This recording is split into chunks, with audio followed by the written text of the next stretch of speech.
If you know the Python programming language and are trying to learn Java, in this video, we're going to take a look at how to build an application, a hype machine that will boost your spirits and generate some positive vibes in the world in both Python and Java.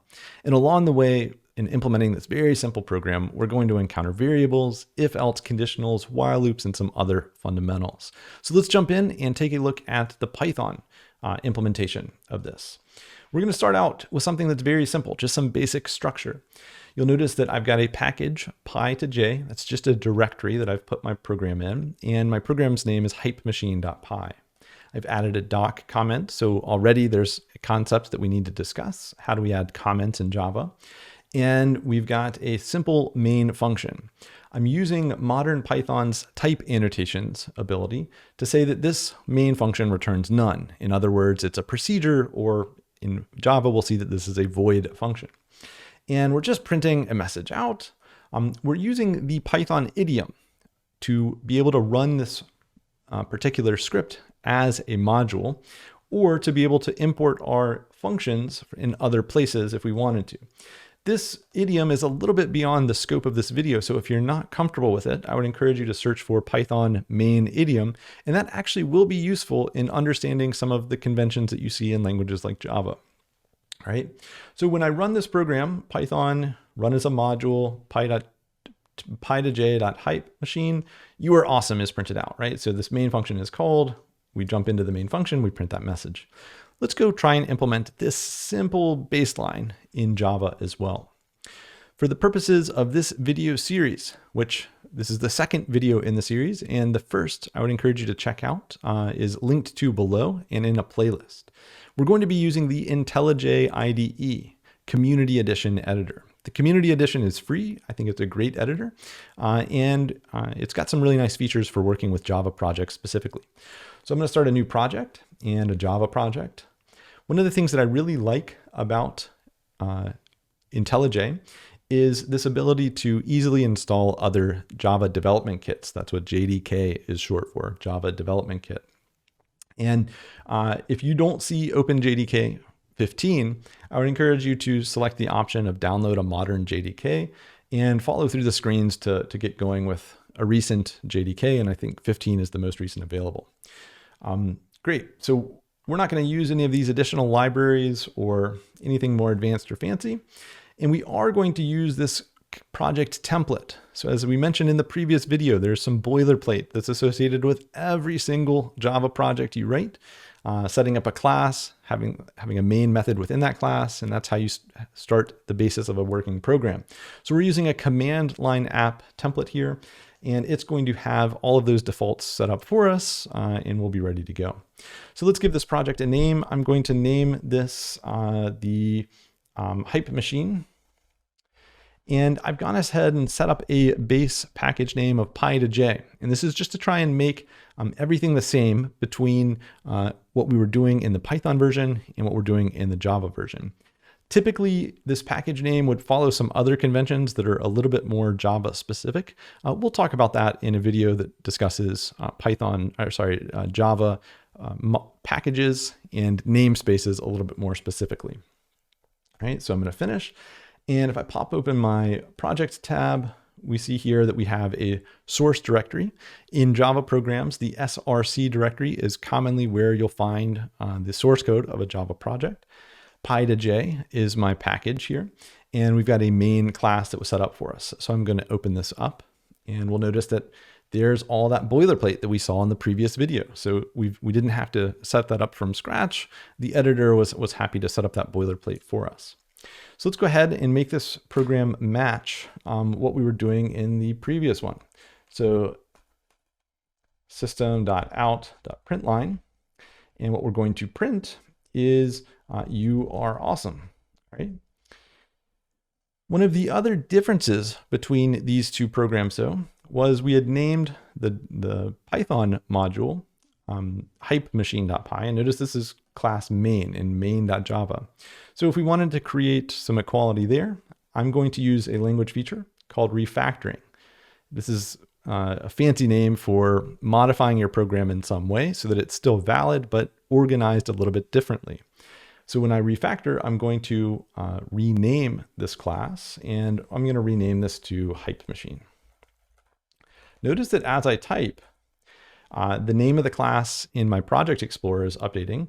And as soon as I press enter to commit to this, notice that the name of the file has changed. So this is what's really neat about refactor renaming something in an editor that's specific to a language like Java.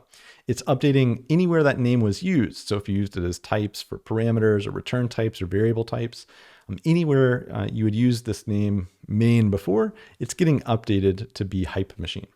Really, really handy. And that's one of the benefits of working in a highly structured language like Java. Your editors can do more on your behalf because they have more information about the structure of your program. All right. So from here, let's try running this program. And I'm just going to, in Java editors, there are going to be what are called run configurations. And this is true in Python and in VS Code as well for more advanced setups. So we're going to use the default configuration that was set up for us by this project. And we'll come back and look at some of the options we have before. So you might get something that asks whether you'll allow it access to the Java, for Java to be able to access, say, the network. And you can grant that. And I'm seeing now here that we've printed "You are awesome" to the terminal, and we've got a working program.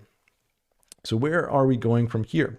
Well, we'd like to be able to generate a random number or a random message. And along the way, we're going to generate a random number and then use an if then else statement. Say if that number was 0, print one message. If it was something else, print another. Okay, so let's go ahead and try implementing that in Python. So we want to set up a variable, and our variable is going to be the, let's just call it random number. And it's going to be an integer type. And again, we're using these modern Python type annotations to strongly type our program. And okay, and what do we want this to be initialized to? Well, we'd like to generate some random integer here. So in order to do that, we need to import the random package. And I'm not going to use the randint function that's built in here, which you are probably familiar with, that actually solves our problem directly. I want to use a function that's more similar to the random function you'll see in Java's math library. So let's just do random.random, and that's going to generate a floating point value between 0 and 1, but not inclusive of 1. So between 0 and 0.99999, as many nines as that number can be represented with. Okay, but that's not an integer, right? So we have a type checking issue here. So what do? Well, we know that we need to convert it to an integer. And if you remember how this conversion works, whatever comes after the decimal is going to get chopped off. So this is the same as rounding a number down. So we're rounding between 0 and 0.9 down. And that's problematic because this means this will always round down to 0. So before we do that, before we convert to an integer, let's go ahead and scale this value. Multiply it by some number that will allow that truncation or that rounding down to bring us to an integer that's on the range that we're looking for. So I might choose just a simple number like 3, right? So that means between 0 and 2.99999. Or once we round down with this int function and we convert that floating point value to an integer, we'll have between 0, 1, or 2. All right. And great, so we've got this random number, and what we want to do now is set up an if then else statement. All right, so if random number is equal to 1 or 0, that's our first number, we'll just go ahead and print "You are awesome," what we were doing before. And otherwise, if elif, actually, I'm going to do else for now, and then we'll come back and look at elif in the comparison of how to represent that in Java. So elif, else if random number is equal to 1, print, "You're the best." All right. And we can have an else here, and we will print, "Keep up the great work." All right, just some positive vibes all around. All right, and I forgot my colon there. Okay, so a couple of things to recognize here. are we've got the structure of this that's maintained through these indentations, right? So we say if, that's a statement, we have our Boolean condition, and then this colon is saying, okay, we're about to begin the body of this if statement, and we need to indent whatever belongs to the then branch of this if else statement. Similarly, all of these 4 lines of code belong to the else branch of this if else statement. And we use white space, as we mentioned in the previous video, with significance in Python. These tabs are important. This program is invalid in something else if I had my tabs wrong, right? We're going to see that that's a little bit different in Java. Okay, so let's try running this and seeing if you are awesome, you are awesome, keep up the great work, you're the best. All right, so we're getting randomized messages based on how we started this, or the random number that was generated here. Okay, so let's try implementing this in Java.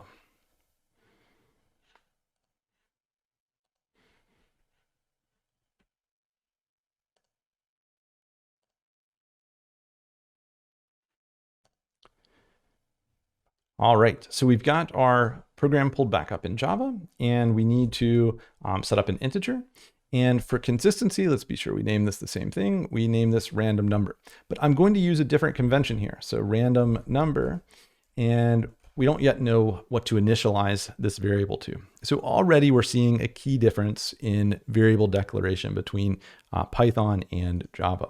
So let's go ahead and make some notes about variable declaration. This is a really important concept, and it has to do with how types and the names of identifiers are related to one another. And it's fundamentally different between a language like Python when you're using the type annotations and Java. So in Python, and this is true in many other, I would call this a very modern syntax for adding a type annotation to a given variable name or a parameter or something like that.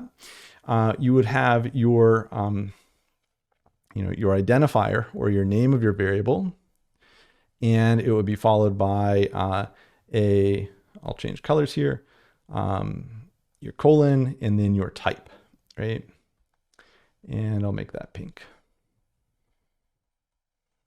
All right, so name colon type is how you would distinguish or declare that whatever you're saying name is perhaps a variable is going to be type. So the example that we used was random number,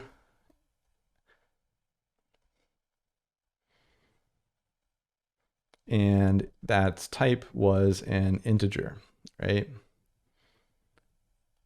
So in Java, this works a little bit differently, and it's going to feel backwards to you coming from this. I should mention that this is actually, you'll see this in other languages such as TypeScript, and modern Ruby uses annotations like this, and other languages that have come along use this style as well. Java is based on the C programming language lineage of languages. Just like spoken languages, there's relationships as new languages come about. So Java is in what we would call the C family of languages, and it's going to follow a slightly different convention. The type is going to come first, and this feels a little bit backwards when you're making this transition. It's going to be followed by the name. Right? And if all we were doing was declaring a variable, we would use a colon at the end of a semicolon at the end of this line. We're just looking at this more generally. If we were declaring this in a parameter list, for example, as the type of a parameter, we wouldn't want to do it this way, or we wouldn't have a semicolon in our parameter list. All right. So if we were, what we just did was int and then random number. Let me use the same colors here. So random number. Right? And one of the things you'll notice is the difference in the naming conventions between these two languages. So in Python, you'll notice that the convention is snake case. And that's the underscore that you see between words of multiple names in a single variable name, or multiple words in a single variable name. Right? And snake case actually gets its name from Python. Python was the first language to really normalize this as the standard convention for naming your identifiers. all lowercase. This is just the typical pattern for naming Python variables. In Java, we use camel case. And camel case also makes an appearance in Python. When you're naming your classes in Python, you use camel case. But in Java, for variable names, you'll see that the first letter is not uppercased. It tends to be lowercase, and then subsequent words are uppercased.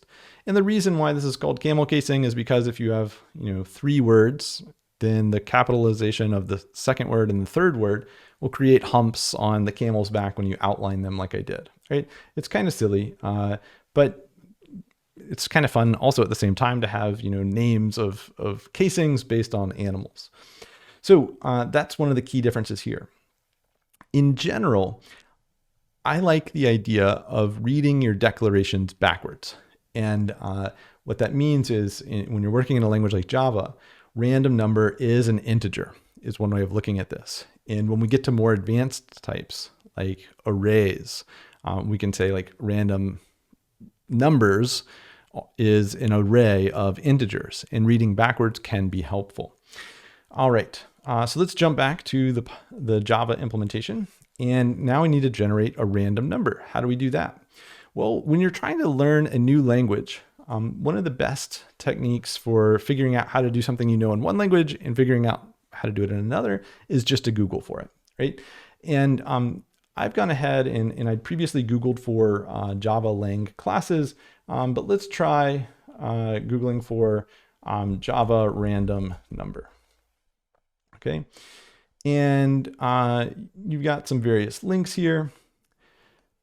There's java.util.random. We're going to use one that's out of the math library or the math class. We're not going to use the random package in this. Maybe that's something we'll explore in another video. But I want to look at java.lang classes. I mentioned in the previous video that every class, or more generally every identifier, so all of these names that are defined in java.lang are available to you by default in your Java programs without having to import them. And one that you'll commonly use is the math class. So there's this class named math. When you're first looking at the documentation of a Java class, it can be kind of a lot, right? All of the information you need about a class is embedded in this particular documentation. And so sometimes it just takes jumping to what it is that you're looking for. But I kind of like to try and make note of some of what exists in various classes along the way. So if you ever needed pi, the constant 3.14, and so on, that's available to you by math.py. And then we've got our methods. We see the usual suspects, absolute values, trigonometric functions, max, and we're looking for random, right? So random returns a double value. And in Java, double is the same as float in Python. The nuance there, double means double floating point, double precision floating point value. And this has to do with the amount of space that's available. So I might just make a quick note about this. So in Java, float is 32 bits. This is beyond your concern right now, but float is a 32-bit value. That means that the amount of precision that you get is limited to the amount of space available in a 32-bit floating point value. And the specifics of that aren't too important. What's important to know is that double is twice as many, right? So double is actually 64. And in a modern Python or Java program, you're going to use doubles all the time, 64-bit floating point values. In Python, Python's float, if I could spell, is also 64 bits. Python doesn't have this distinguishing feature of giving you this much control over, do you want what we would think of as a half width type of floating point has only this much available to it versus a double, which has twice as many. And there are other types we'll see if we look at more specifically integer types. There's varying sizes that you can store in the various different types of integers in Java. And this actually is illustrative of one of the key differences between these two languages, which is Python tries to just pick some of the most useful defaults on your behalf and doesn't force you to make some decisions that are lower level. All of its floats are just going to be 64-bit by default. Whereas Java gives you more control over what is the exact amount of memory, how much space do you want each of your variables to take in memory. And for your purposes of learning one language after learning the other, when it comes to learning Java, I would encourage you not to try and get too hung up on these details. They become more important later as you're writing larger programs that have millions or billions of variables in them. And then you've really got to be careful about how much space each one takes up. But when you're making this jump, try not to get too hung up on these differences. Okay, so that's a long roundabout way of saying, because the math class is automatically available to us by virtue of being defined in java.lang, we can use it here. So is assigned math.random. And notice we're going to have a type issue.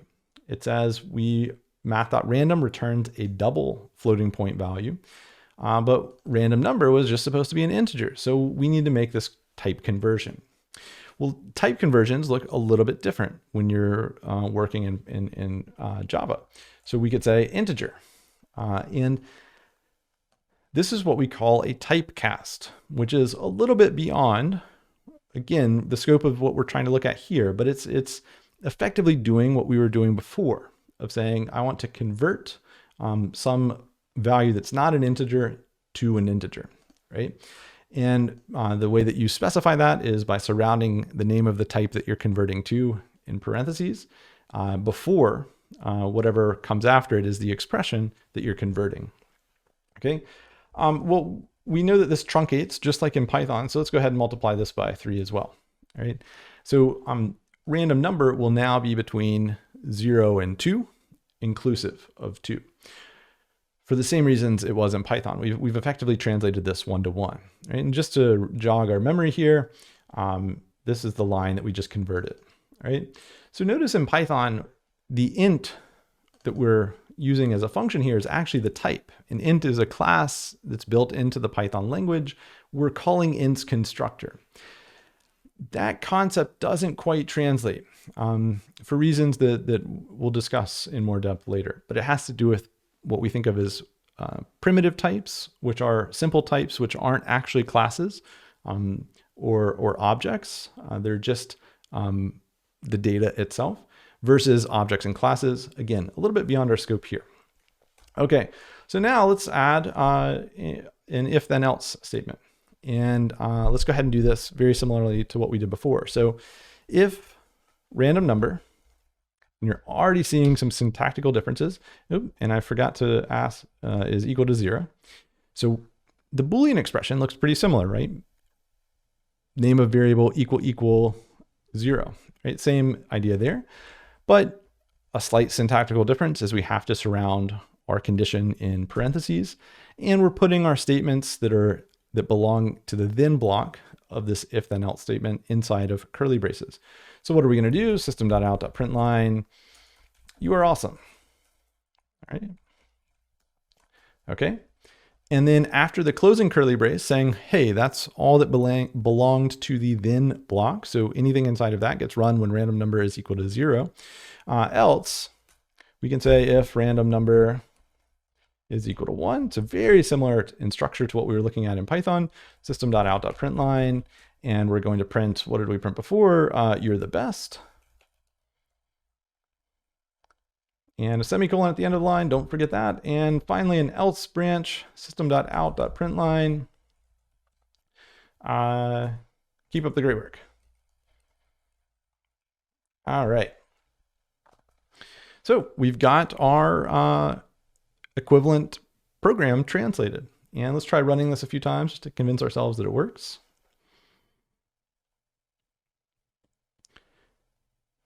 Keep up the great work. You are awesome.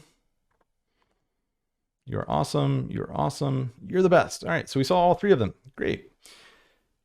Let's talk about some of the differences and similarities in structure.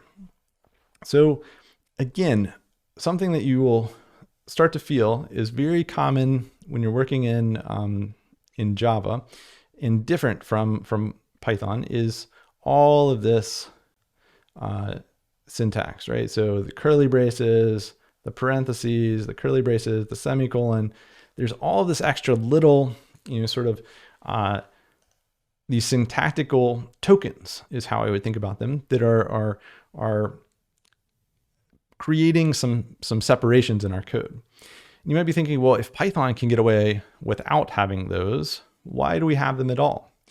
Well, I mentioned to you that in the previous video that Java is white space insignificant. So I'm going to do something that you shouldn't do. I'm going to select all my code and unindent it.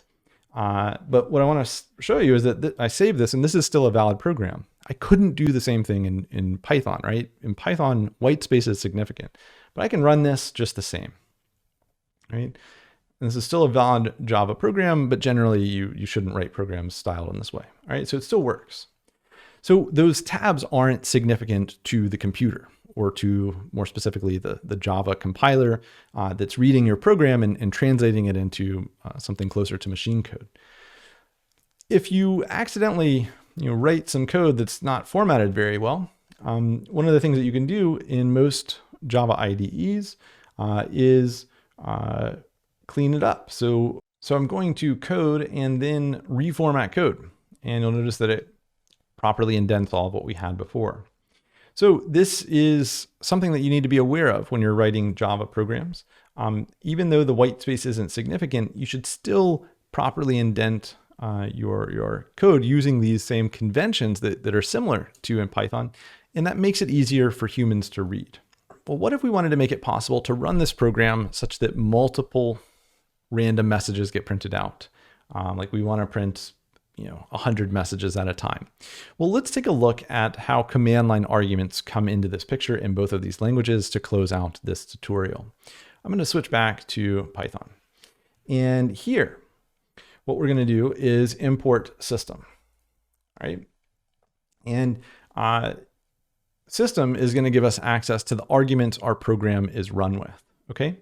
To try and make this very similar to how this same concept works in Python and in Java, I'm going to pass sys.argv as an argument to this main function, which means this main function needs to declare a parameter. So what is the parameter we're going to declare? Well, we're going to declare a parameter of args, and its type is going to be a list of string values. Right? So that's the type of sys.argv.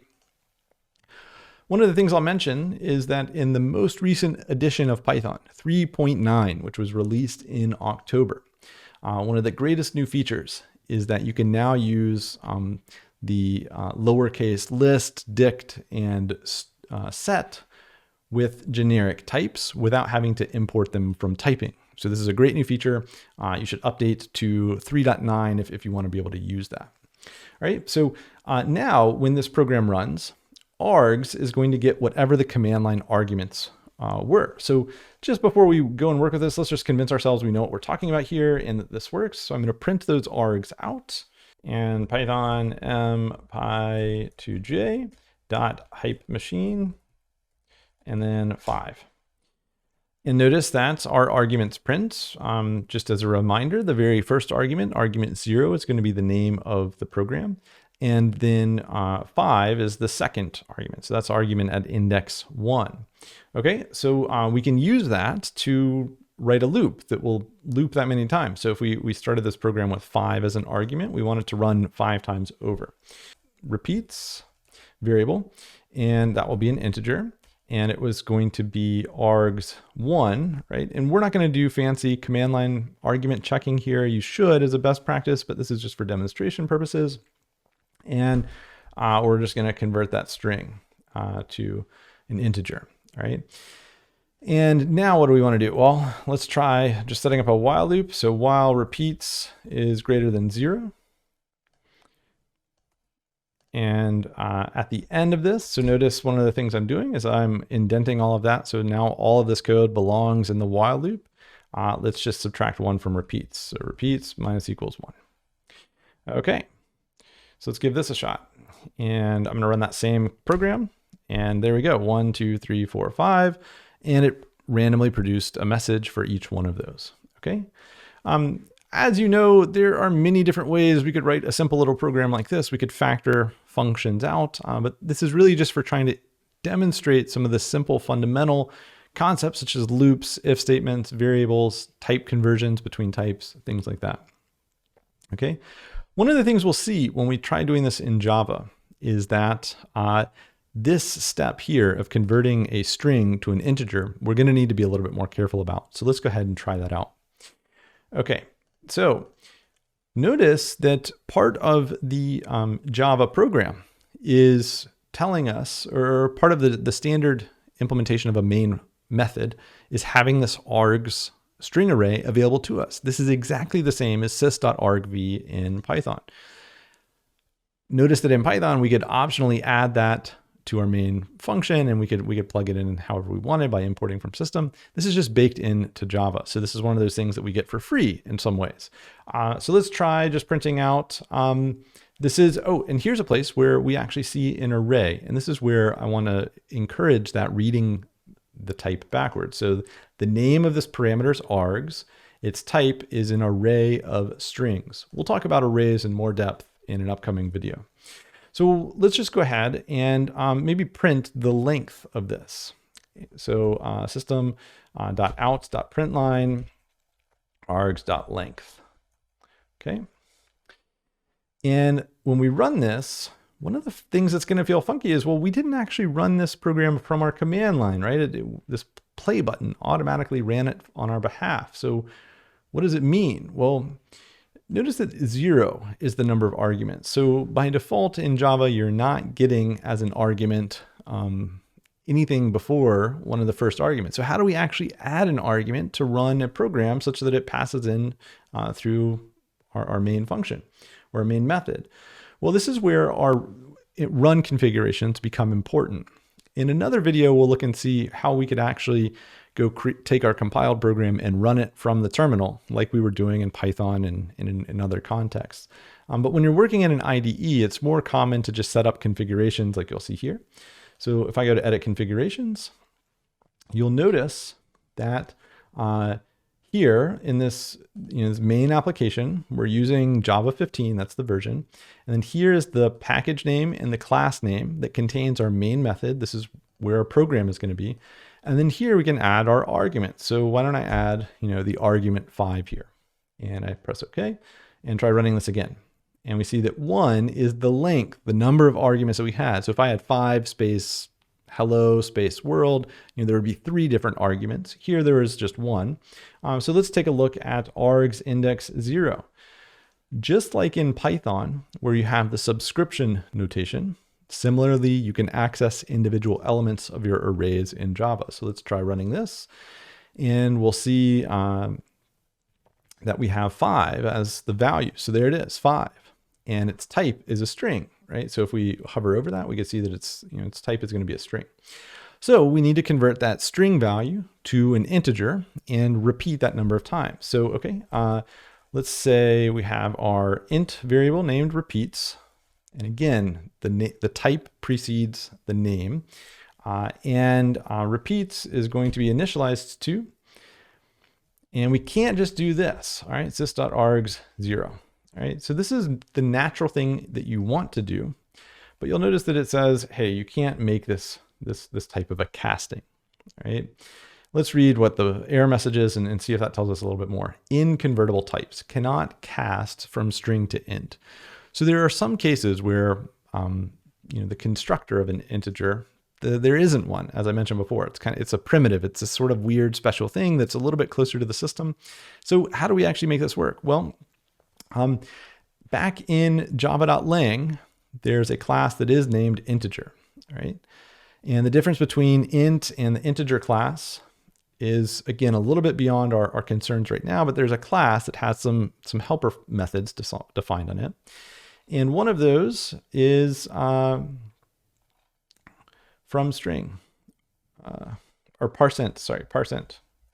So parseInt is the name of this method, and it's static, which means it belongs to the class. And here we'll get an example of what that actually means in practice. So we give it a string and it returns as a signed decimal integer. Great, that sounds like what we want. Signed just means that we have the plus, or if it were negative, it would parse that out as we'd expect.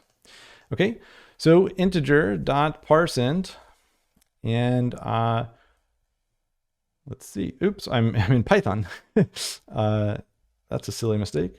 Okay, not Python, we're in Java. So change this conversion to system.parseInt, or sorry, Integer.parseInt. All right. And now we should be good. In general, if we were writing and we were very concerned with software engineering best practices, we would want to be careful that if someone gave us something that wasn't an integer, this would lead to an error or an exception, and we would need to handle that. We're not going to worry ourselves with those concerns in this example. All right, so now we have this integer repeats, and we want to write a while loop that works just like our example in the Python version. So while repeats is less than 5, right? And what I'm going to do is just place an extra curly brace down here, and notice that nothing happened indentation wise. Like, this is actually correct, but if we use that formatting, so code, reformat code, it cleans that up for me. In general, I probably what I would have normally done, if not for trying to demonstrate that, is I would have gone ahead and selected all of my text, pressed tab, and then added my closing curly brace, and notice that it unindented that for me. And we've got, you know, our nested blocks of logic and code are properly structured here. Okay, so now we can try running this program, and let's see what we got. And nothing happened. Why didn't anything happen? That's surprising. Let's print out repeats. So system.out.println repeats. There's one other thing I could show you here, which is the debugger, which could be kind of cool as well. But I think that's deserving of a video of its own. So repeats is 5. I'm losing it, right? So while repeats is less than 5, well, it started out as 5. That's not what we want. While repeats is greater than 0, I actually forgot another key step here. I have an infinite loop, right? So hopefully when you were following along, you didn't make that same mistake. So how do we subtract repeats by 1 each time? We've got a few options. We could do a statement like this that is very similar to what you would have done in Python before learning the relative reassignment operators. So let's actually use a relative reassignment operator. And look, that's actually the exact same piece of syntax that we would have used in Python, with a semicolon following the end of that statement. All right, so let's try running this. And okay, we see that we get 5 messages printed out. And if I wanted to make this the same as the previous program that we wrote in Python, I can delete that extra print statement that we had used for debugging purposes. The idea of print debugging is not too dissimilar from languages, but in a future video, I'll show you actually using an interactive debugger, which is accessed through this nice little button here that is shaped like a bug. And that'll allow us to pause our program as it's running, inspect the values of our variables, and do some other really neat things to debug the current state of a running program. All right, so the last couple of things I want to mention on this video are comments and refactoring this if-else to use else if statements. All right, so let's talk about comments. Let's add a documentation comment. There's a special in Java. This is actually worthy of a quick note. Okay, so in Python, there are a couple of different types of comments. You've got the hash symbol as a line comment. Oops. And anything following that hash symbol is ignored as syntactically by the Python interpreter. And then you've got these, they're not actually comments, they're actually strings, right? So these special, 3 quotes, oops, and then docstrings.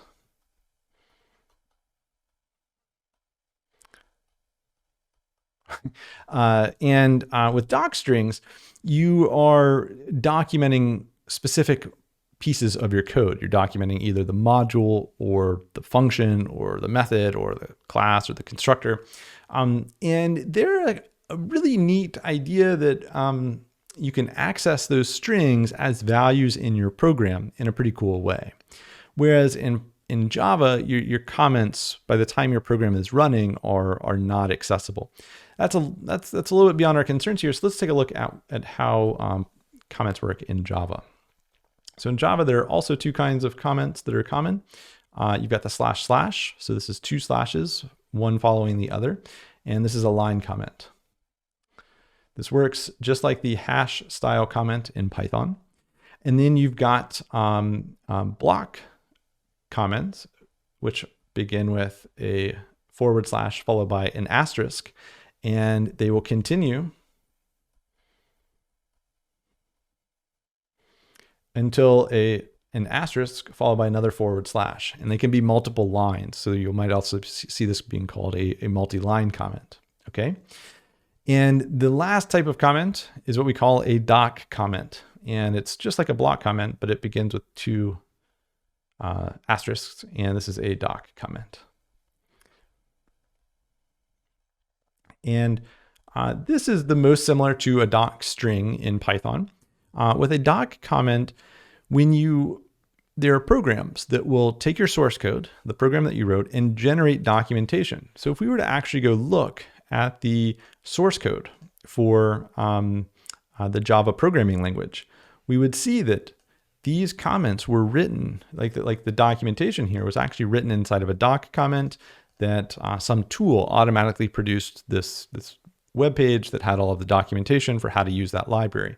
Again, a little bit beyond our concern, but because I think you will see all three of these kinds of comments in the Java code that you write or that you read in examples around the internet, it's worth knowing them. And so if we're trying to add some documentation to our complete file, we would do so here.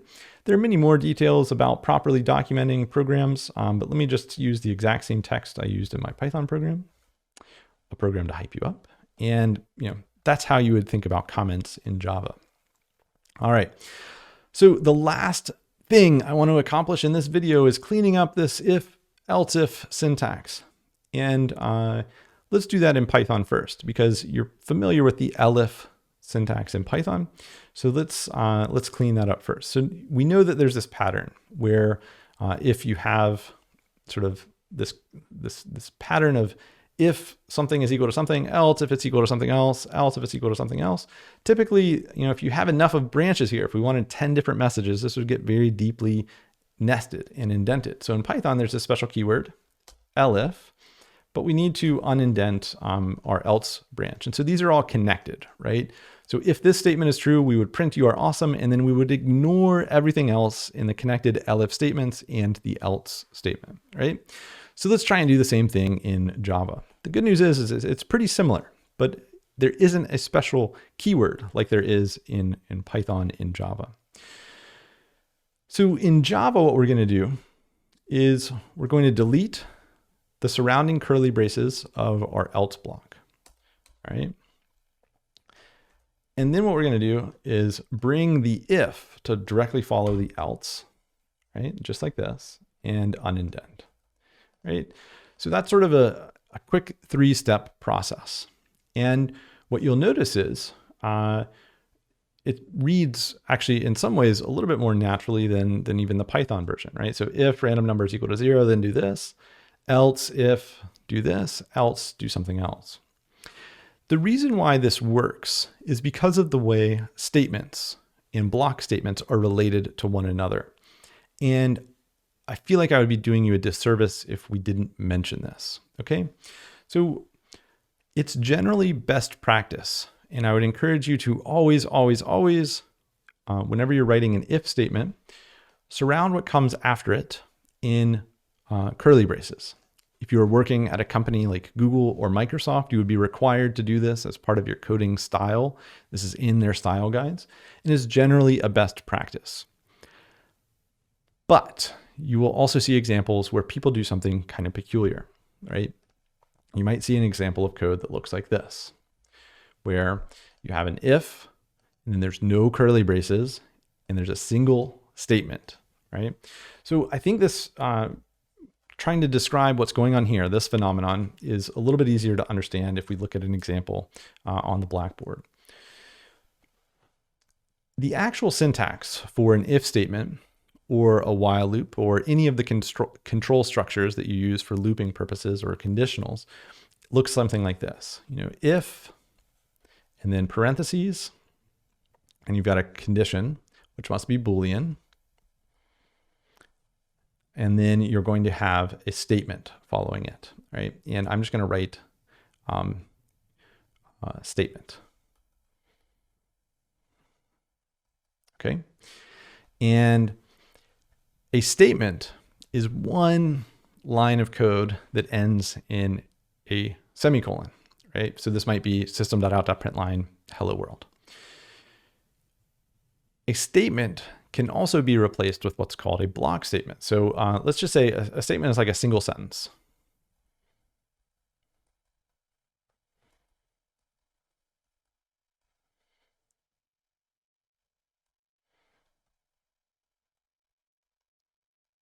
All right, so you can write this and you don't need curly braces around this. And this is perfectly valid syntax, but I'm going to encourage you not to do this. And I'll come back to why in just a moment, but it creates a scenario where you can create unexpected errors in your program without realizing it. Any statement can be replaced with a block statement. All right, so let's write that rule out. So any statement can be made a block statement.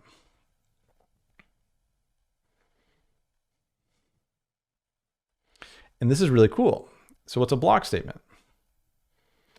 Well, a block statement is one that's surrounded in curly braces. So a block statement is one statement, or sorry, is a opening curly brace, closing curly brace, and then you can have statement, as many statements as you want inside of it. So I'm going to write statement 0 through statement n. All right.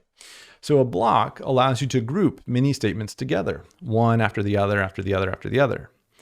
And this phenomenon actually works recursively, right? You can have nested blocks. So if any statement can be made a block statement, then statement 0 could be another block statement, which could contain other block statements, right? And they're kind of like Russian nested dolls where they fit properly within each other.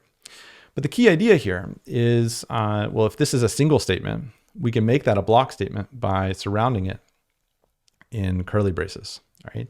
And this is what allows us to write multiple statements inside of an if-then blocks body, right? And so typically you always just want to use a block statement here. And the reason for that is if you don't, so like right now I could have like a print line here and then another statement, right? I'm going to name the statement 0, semicolon, statement 1, semicolon, right? So this is all great. Nothing out of the ordinary. Statement 0 would be evaluated first, followed by 1. But if I didn't have these curly braces here, it's going to look like both of these statements belong to the if statement, but really only statement 0 does. Remember, this white space isn't significant. Java is going to ignore it. So it's the same as if the statement was written outside of the if statement. So as soon as you go from having a single statement in an if then or a for or a while loop to having multiple, you have to have these curly braces. So the best practice here that even the most experienced programmers tend to prefer in major corporations such as Google, Microsoft, and Facebook have style guide requirements that will require their developers to always, always, always use curly braces with one exception. And that one exception is the elif statement, right? So this elif statement is playing on the fact that, well, if else is a statement in itself. And so all we really did here was remove the surrounding curly braces from that. And that's sort of a clever grammatical trick in our syntax. All right. So this was a quick video that demonstrates converting a simple application from Python to Java. Along the way, we encountered a variety of different ideas and fundamental concepts. As you're moving through this process of converting what you know about Python to Java, some of the key things that I'd recommend you to do are to not be afraid to search for something. Like you can search for, how to declare or how to write a while loop in Java. And you'll find great resources out there. There are some concerns that are a little bit different between these two languages, like the type concerns. That's something we should go talk about in more depth in an upcoming video, such as the difference between a single floating point and a double. And that same phenomenon exists in integer values as well. And then some of the conversions, like if you've got a string value and you need to get an integer from that, you notice there was like a special way of having to do that that felt a little bit more tedious than doing the same thing in Python. But by and large, if we compare these two programs, they're not all that different, right? There is sort of a very close translation between these two things. Let me get out of the way here. And you'll see, lots of similarity. The Python program was only a few lines shorter than the comparable Java program, even including some extra, and in fact, a lot of that's just comments in white space. But the fundamental concepts, there is a translation typically. These languages are very similar in the broad strokes of the big concepts, such as if statements, loops, variables, and things like that. But some of the details are different. And part of the process is just becoming more familiar with those details. In the next videos in this series, we'll continue looking at extensions from here. So we probably need to be able to break down our program into multiple different methods or functions. And how do we think about that? And how do we start thinking about object-oriented programming? We'll look at those concerns in the upcoming videos, as well as much more. So if you are in the process of learning Java after having learned Python previously, welcome aboard, and I hope you'll follow along with the rest of the tutorials in this series.